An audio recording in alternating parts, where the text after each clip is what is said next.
হাসিনার ফাঁসি হবে কাল? আপনারা কি বলেন, কি বিশ্বাস করেন? ইউনূস কি সেই সাহস দেখাবে? দুঃসাহস, সাহস বললে তো ভুল বলা হয়।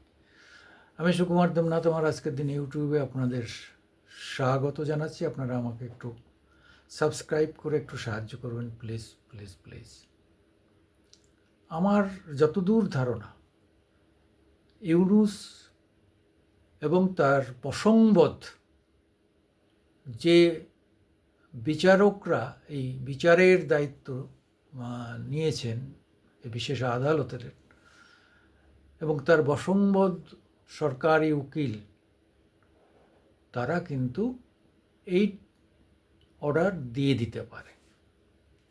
দুটো জিনিস, এক হচ্ছে তার ইতিহাসে নাম উঠবে যে হ্যাঁ দেখো, হাসিনার মতো একজন প্রধানমন্ত্রীকে ফাঁসি দিয়েছি আমরা। দ্বিতীয় যেটা হবে, তারা এটা জানে যে কোনোভাবেই হাসিনাকে ফাঁসি দেওয়ার ক্ষমতা বাংলাদেশের ইউনূস সরকার, তার সেনাবাহিনী, তার আদালতের নেই। কারণ হচ্ছে যে ভারত কখনো হাসিনাকে ওই মৃত্যুর মুখে পাঠাবে না।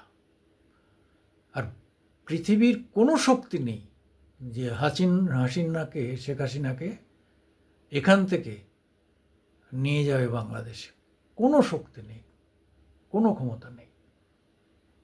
তবে অনেকে বলছেন যে না, তাকে নিরপরাধ ডিক্লেয়ার করতে পারে। আমি মনে করি না, ফাঁসি ওরা দেবে। তার কারণ হচ্ছে অ্যাপ্রুভার যখন একজনকে পেয়ে গেছে, তখন ফাঁসি দেওয়া ছাড়া কোনো রাস্তা নেই। আইনগতভাবে অ্যাপ্রুভার মানে আমাদের বাংলায় বলে রাজসাক্ষী।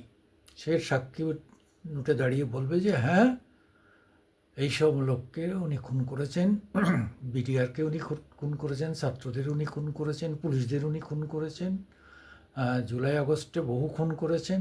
হ্যাঁ, ওনার নির্দেশেই এত ছাত্র মারা গেছে। হ্যাঁ, তিনি কোটার সময় খুন করেছেন। এইসব বলে বলে ওনার মুখ দিয়ে যা যা প্রয়োজন সব বের করে নেওয়া হবে। জুলফিকার আলী ভুট্টোকে ফাঁসি দিয়েছিল, সেও একজনকে এরকম অ্যাপ্রুভার বানিয়েছিল। হ্যাঁ, সে বলবে না, কিন্তু তাকে টর্চার করে, তার পরিবারের উপর অত্যন্ত টর্চার করে শেষ পর্যন্ত তাকে দিয়ে বলানো হয়। অর্থাৎ এটা হচ্ছে আইনের একটা অজুহাত, হচ্ছে রাজসাক্ষী। রাজসাক্ষী একজনকে বানিয়ে দেওয়া হলো, সে রাজসাক্ষী হয়ে বলে দেবে যে হ্যাঁ উনি এই অপরাধ করেছেন। রাজসাক্ষী কে হবেন? রাজসাক্ষী এমন হতে হবে যে হাসিনার সরকারে গুরুত্বপূর্ণ দায়িত্বে ছিলেন এবং হাসিনাকে চেনেন, হাসিনার খুব ক্লোজে থেকে কাজ করেছেন। তা না হলে কিন্তু সে অ্যাপ্রুভার হতে পারে না। সে হাসিনার অনেক কিছু জানবেন, প্রশাসনিক বা ব্যক্তিগত অনেক কিছু জানবেন, এবং তিনি সেইগুলো বলবেন যে হাসিনা ভয়ঙ্কর লোক। হ্যাঁ, তিনি অর্ডার দিয়েছিলেন, তার নির্দেশে এই সমস্ত আমরা করেছি, ইত্যাদি ইত্যাদি ইত্যাদি। এইভাবে কিন্তু ফাঁসি অ্যাপ্রুভারের মাধ্যমে, রাজসাক্ষীর মাধ্যমে ফাঁসিটা হয়ে যেতে পারে। চাওয়া হচ্ছে আইনগতভাবে বাধা দেওয়ার কোনো উপায় নেই। তাহলে একমাত্র অ্যাপ্রুভার না হলে আমি বলতাম যে ফাঁসি দিতে পারবে না। কিন্তু অ্যাপ্রুভারের পরে ফাঁসি না দিলে তাহলে তো বিচারকদের থাকবে না, তাদের যে কে আর বলা যাবে, তাদের কোনো মূল্য থাকবে না, আইনের কোনো মূল্য থাকবে না।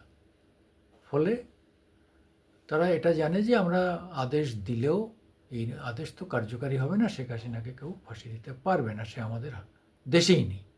এরকম একটা জায়গায় দাঁড়িয়ে অনেক কিছু ঘটতে পারে। আপনারা কি আমার সঙ্গে একমত হলে আপনারা মন্তব্য করবেন, আমার একটু সহযোগিতা করবেন, একটু সাবস্ক্রাইবার করে দিয়ে।